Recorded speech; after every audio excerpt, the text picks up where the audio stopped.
try. It is a great pleasure for me to introduce an awesome speaker today.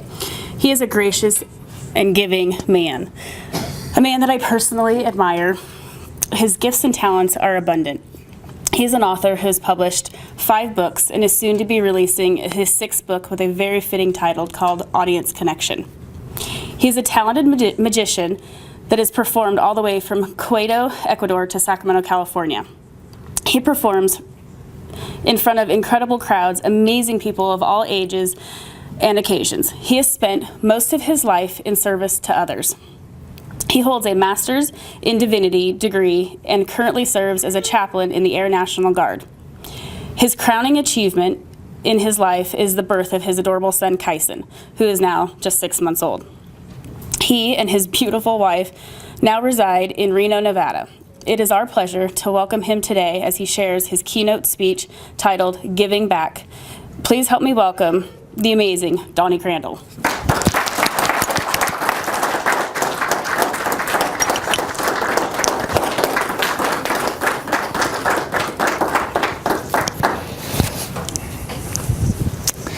Thank you for that introduction, Crystal. May I have that clicker? I'm excited today to be able to share this message with you because I believe what I'm going to say in the next 20 minutes is a message that can have a profound impact on you as a church, but not only as a church, but on your personal life as well. Thank you for joining me as we talk about the issue and the concept of giving back. Please turn to someone next to you and say, we're going to talk about giving back today. Go ahead, turn to them and say, we're going to talk about giving back today.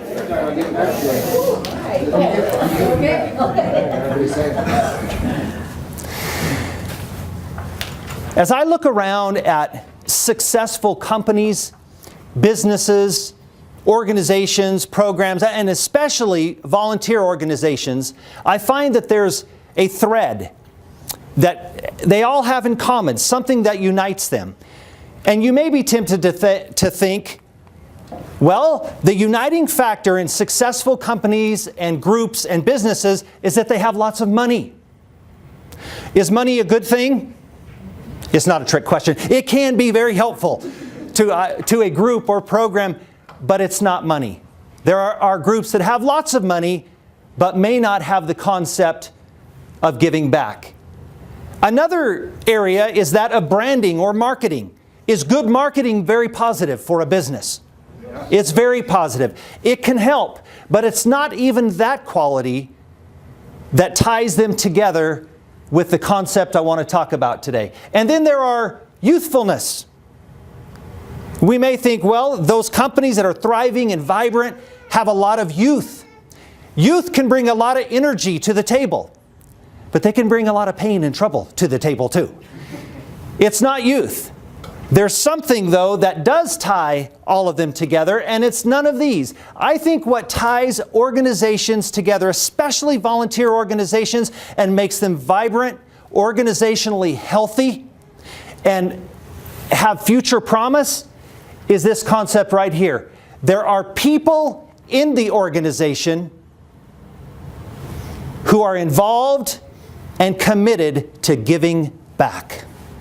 That's it. That's the thread, that's the common denominator that unites successful businesses, programs, and especially volunteer organizations. We have to have this. At the heart of any healthy volunteer organization, I will guarantee you, there are people in the organization that are committed to giving back. That's what we're going to talk about for the next 20 minutes, is that concept of giving back. What do we mean when we talk about giving back? I think it means 3 things. First, giving back is a mindset of maturity. A mindset of maturity, and this is on your outline if you want to write in some notes. Secondly, giving back is an attitude of gratitude. And finally, giving back must have living examples for other people to follow. If we don't have people that are actively giving back in an organization, then those who are coming up in the organization won't have anything to follow. And the tradition cannot live on. The legacy cannot be sustained. So let's look at the first one. The first one on your outline is this. Giving back is a mindset of maturity, or a mature mindset. Larry, will you read those three things for us there? Serving, then be served. Giving, then taking. Selfless, then selfish. The idea of giving back is for a mindset that's mature. It's people who have grown to the place to where serving in that organization, it's more about serving than being served. It has more to do with giving than it does taking. And it's an attitude and a spirit of being more selfless than selfish. It's a mindset of people. And the mindset looks like this. I want to try and illustrate it in a couple different ways today, this whole mindset of maturity. And I want to start with the church, because that's what you are. That's what we are. We are part of a church. When I talk about having a mindset of maturity in a church, I'm talking about this, that instead of just coming to church to be ministered to, you are there to minister to others. Instead of being part of a church just to be blessed, you become part of the team that blesses others. Instead of being part of a church to say, what can I get out of this?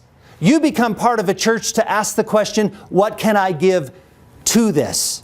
And it's a completely different mindset than a person coming to church who wants to take. It's a mindset of maturity that says, what can I give? What can I give back? Let me give you a scenario of what may happen in a typical church. Maybe it happened in this church this morning. You pulled up your car to the driveway, little snow out there. You walked past a portable sign that said the name of the church service that somebody set up. You opened the door, walked into this school where you have church. It was a heated hallway. Kind of felt nice to have the heat. You walked down the hallway. You got just about to this area, and hopefully somebody shook your hand, said, hey, nice to have you here. Good to have you. Made your way to the donut table. Unfortunately, there were no Dunkin' Donuts today. There were just cookies. And while you're there, you hear the music playing in the background, kind of some nice pre-service music. Right about that time, somebody walked up to you and said, oh, here's a bulletin for your kids, for them to fill out. Then you make your way to your seat. You find that somebody has produced an outline. It's only got 3 points on it, but you have an outline in front of you that somebody has produced. You listen to the preacher preach, and then it comes time for communion. Somebody walks up from nowhere, hands you a cup of grape juice and a wafer. Gluten-free wafer we even have to offer at our church. Gluten-free wafer. And then the preacher gives the final prayer. Everybody says amen, and it's time to go. You grab your sermon outline that hopefully has some notes on it that you took. You grab the last donut or cookie that's over there. You gather up your kids wherever they were. You shake a few hands and you make your way down the warm hall, open up the door, walk by the portable sign that somebody put up, get in your car and start to drive home, turn and look at your spouse and say, that was pretty good today. I like the way that I felt served. I liked it. Yeah, I like the way that the people blessed me. I liked the feeling of being cared for. But I have a question for you. Can you name any one of those tasks in that scenario that I talked about that were done in that service? Anybody? I'll give you a hint. Somebody turned the heat on. Patty? Setting up signs. Somebody set up a sign. Somebody greeted us. Somebody greeted. I made the coffee. David made the coffee. And don't you forget it. Somebody brought some cookies. Somebody brought some cookies. Prepared and handed out bulletins. Bulletins. Someone thought I'd use 3 bullet points. Yeah, even though it only had 3 points on it. Here's another question for you. What kind of person would do something like that? Make the coffee, come an hour early, turn on the heat, put together an outline during the week probably, go buy Dunkin' Donuts. I contend to you that what made that morning successful with everything that had to be done was because there was a few people in that church who were committed to giving back. If there isn't a group of people who are committed to giving back, it's cold in that building. Nobody turns on the heat. There's no donuts to eat. There's no coffee. There's no coffee. Thank you, David, for reiterating that. Your children have to stay in the adult service because nobody wants to take the time and go do the children's lesson with them because we would have to forfeit our own ministry to us. And there's a whole bunch of things that wouldn't happen if you didn't have, especially in a volunteer organization, a group of people that were committed to giving back. Show me an organization, especially volunteer, that is healthy, vibrant, filled with promise, that's making a difference, that's passing on the baton to the next generation, and I will show you an organization that have people that are committed to giving back. That's my church illustration. We're going to go to this illustration called Toastmasters because some of you may know I've been involved slightly in Toastmasters in my life. To a slight degree. In Toastmasters, it's a volunteer organization. And it's the exact same way. You become a member of Toastmasters and it's great. You get to exercise your speaking skills, your listening skills, your evaluation skills, your improvisation skills, prepared speeches. It's wonderful. And then the day comes when somebody taps you on the shoulder and says, "Miss Recruiter, it's time for you to be an officer." And she says, "Okay, I guess I signed up for that when I pledged to be a Toastmaster." She goes into being a leader, an officer. And guess what? Everything changes. And here's why. Not yet. It's because of this. She's going mentally into a whole different mindset. She's going from one who is served now to being part of the team that serves. She's going from going in and receiving to now giving. She's going in not, how can this meeting be good for me, but part of the planning crew of how do I make this meeting good for those who come. And the entire organization of Toastmasters rests, it completely relies on, has to have people who give back. The more people you have committed to the concept of giving back, the more successful, the more healthy, the more vibrant, the more potential that the organization has. Imagine it this way. You go to a restaurant that you love to eat at. Somebody tell me a favorite restaurant that you love to eat at. Lee? Jack's. Jack's breakfast place. Jack's breakfast place. You didn't know this, but Lee is no longer going there to eat breakfast. He has now graduated to the kitchen staff. From now on, he's going to show up, go to the kitchen, help prepare the food, and serve the food to those who are coming in and dining. Have a question for you all. Is this a completely different mindset for Lee to take on? It's one thing to show up and say, "Man, that food was good." Have everybody serve you, have the whole thing prepared to serve you and help you. It's a completely different thing when you become part of the kitchen crew and your whole goal is to make that experience nice for the customers who come and eat. That's what I'm talking about. It's a mindset of maturity of those who say, "You know what? I've eaten here long enough at this restaurant. I need to become part of the crew that now serves other customers who come and eat." It's a mindset of maturity. And here's my final illustration. This is my son. His name is Kyson. In 2 days, he will be 6 months old. And I've discovered something about our son. Life is all about him. He's a taker. I just concluded he is an absolute, it's his world. My wife and I just live in it. He doesn't care about me. He doesn't go to classes to figure out my love language so he can speak my love language and meet my need. He cares about 4 things. Toys, breast milk, attention, and diapers being changed. As long as he has that, he's fine. Now let me tell you something about him, and I still kind of have a beef with my son because when I took down Christmas lights this year, he sat in the living room in his little scooter and looked at me through the window in the snow and didn't offer to help me one single time. He watches my wife do laundry almost every day. She even does his diapers because we don't use the disposable ones. And they're a lot of work. And he has never offered to help her one single time. Life is all about him. And I think we would expect that, wouldn't we? And I love that little guy, but I'm going to have a problem if when he turns 25 years old, life is still all about him. Because that will tell me if he's still taking, and it's still what can I get out of this, and the whole world revolves to serve me, that's going to tell me that he has never transitioned from childhood to adulthood.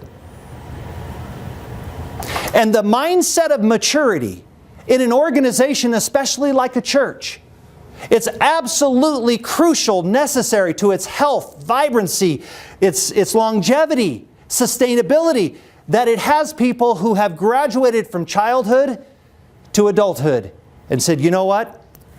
Where can I serve? It's not about me being served, it's about me serving. It's not what can you do for me, it's what can I do for you. And it's a tremendous mindset. The Apostle Paul coined in on it, and I like this verse. When I was a child, I talked like a child. I thought like a child. I reasoned like a child. When I became a man, I put the ways of childhood behind me. What is Paul saying? I grew up, and I took on a different mindset, one that goes from it's about me to now it's about how can I make a difference? How can I serve? How can I contribute? How can I be a blessing? What can I do to help someone else? It's a mindset of maturity.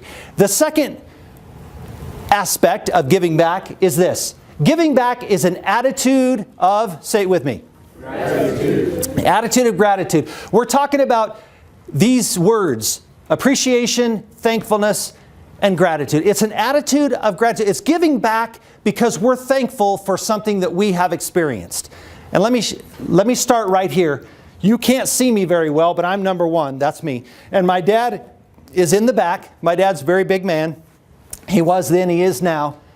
But I got to tell you, my parents have been married 54 years. And I had the most blessed upbringing imaginable for a kid. My parents loved us, they supported us, they were engaged, they made us a priority. They gave us every opportunity, my sister and I, to pursue our interests and to succeed. So much so that I thought when I grow up one day, which is debatable if that's happened or not, but when I grow up one day, I want to give my son the same thing that I had growing up, because what I had was so good. I had parents that loved me, and it was so clear. My dad coached me in baseball for 5 years in a row, which explains why I was the most valuable player for 4 of those years. My dad was the coach. We spent time together, family trips, vacations, holidays. My sister got the same treatment from my mom and dad, and it was a glorious upbringing. We weren't a perfect family. My parents worked blue-collar jobs, but I'll guarantee you when school season came around, my mom made sure that we were at Mervyn's getting those new school clothes and getting those discounts on those school clothes. They were blue-collar workers. We did not have much. The little house we grew up in may very well be condemned in today's standards, but it didn't matter. It felt like we had everything because we had love in the family. And I thought to myself, I want to give that to my son. I want to pour into my son the way that my dad poured into me. I want my son to grow up with the security of being loved and the happiness in the home and the values in the family that we experience together.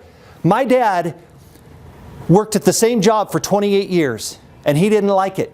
But the reason he stayed there was because he said, Donnie, when I was in first grade, I went to 7 different elementary schools in the first grade. His parents were cotton pickers and farmers, and they literally traveled, kind of like the Grapes of Wrath movie. They traveled around the country, and that was their lifestyle. And he said, I'm going to do everything I can do to make sure to keep you in the same school. And I stayed in the same school my entire youth. And that's the kind of love that I had. And now, because I am truly grateful, and I let my parents know this all the time, I had a son, even in my old age, at 50 years old, better late than never, so that he could experience that. A second illustration. I got into the military 8 years ago at the age of 42. Right about the time most guys are retiring, I went ahead and got in. I get into things late. But here I am, 42 years old. Why would I get into the military at 42 years old? Let me tell you, I feel so grateful to my country for what it's done for me that I wanted to give back. And that's the reason why I wanted to get in for years, and I just was not able to do it. But I love my country. Are we a perfect country? No. We're not a perfect country, but I'll tell you what, we're a country that everybody else wants to live in. And we're a country with freedom and a constitution. And we're a country that gets to exercise free exercise of speech and religion. And I love what our country stands for. I love our heritage. I love our freedom. And I love our flag and what it represents and the symbol for which it stands. And there's a few of us in this room who are so grateful for our country that we were among the 1% in the United States of America who put on a uniform and said, I'm going to give back to my country. And some of us have been deployed and have fought in a world war, all because we have a gratitude and a love for our country. And that flows out of the fact that when you have a love and a gratitude in your soul, you want to give back. You want to give back to the person, the organization, the group that has meant so much to you. There's an author by the name of Bob Buford who wrote this book called Halftime. I encourage you to get it. And it's Moving from Success to Significance. The book is designed like this. He says the first half of your life is all about accumulating and succeeding. The second half of your life is all about contributing and giving back. And he says the second half of your life can be better than the first half of your life because you're going from accumulating to now contributing. And the greatest fulfillment in your life can happen in that second half when you understand what it means to move from success to significance by giving back. Giving back flows out of this whole attitude of gratitude. A church can't exist without it. And my final point today, after I read this verse, is again Paul's words, give thanks in all circumstances, for this is God's will for you in Christ Jesus. This whole spirit and attitude of thankfulness, appreciation, and giving back.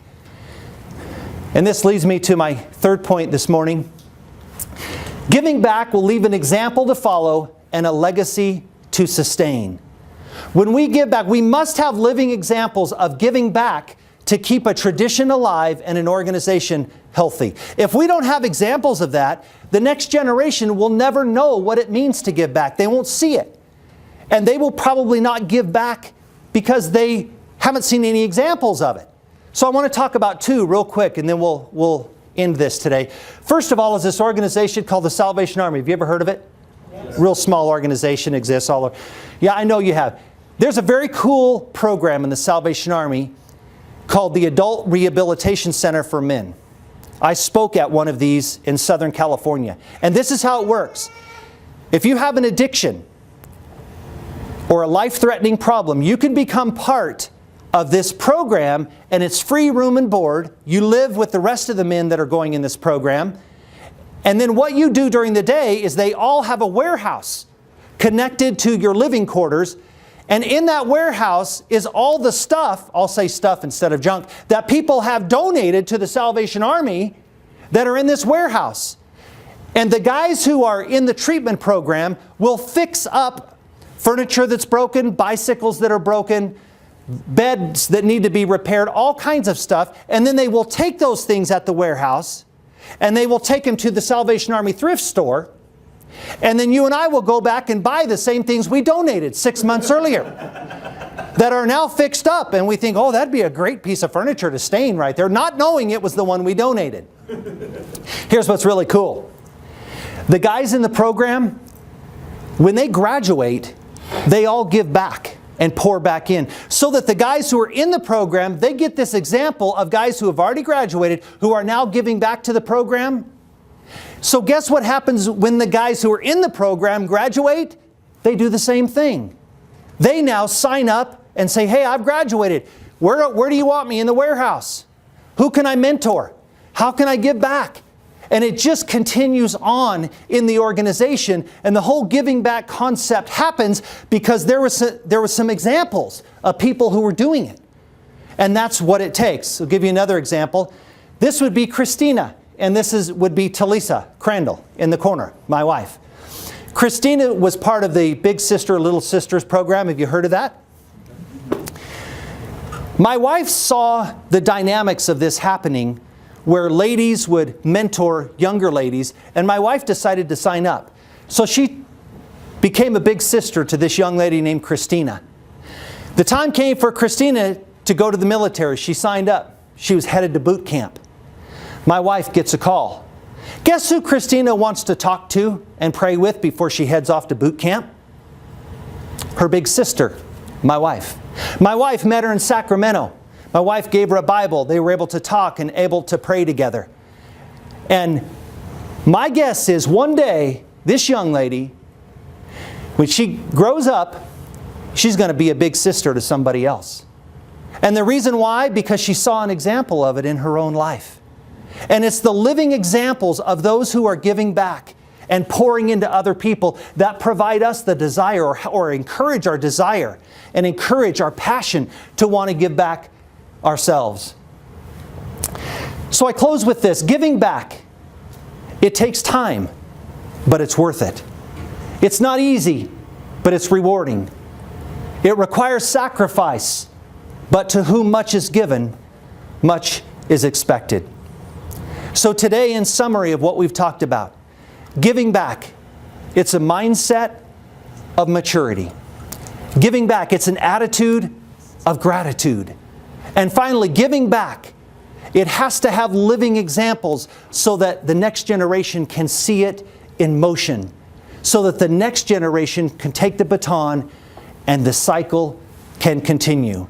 So I leave you as a church with this challenging thought. Will you make 2017 your greatest year of giving back? Will you make this the year where we graduate from childhood to adulthood and be part of the team that reaches out and blesses others? If we don't, who's going to turn the heat on? Who's going to buy the donuts? Who's going to make coffee? Who's going to make, thank you, David, for getting that final word in. David, I think, made the coffee today. It's been a pleasure sharing with you today. This is not just a keynote speech. This is my heart and my vision for our church.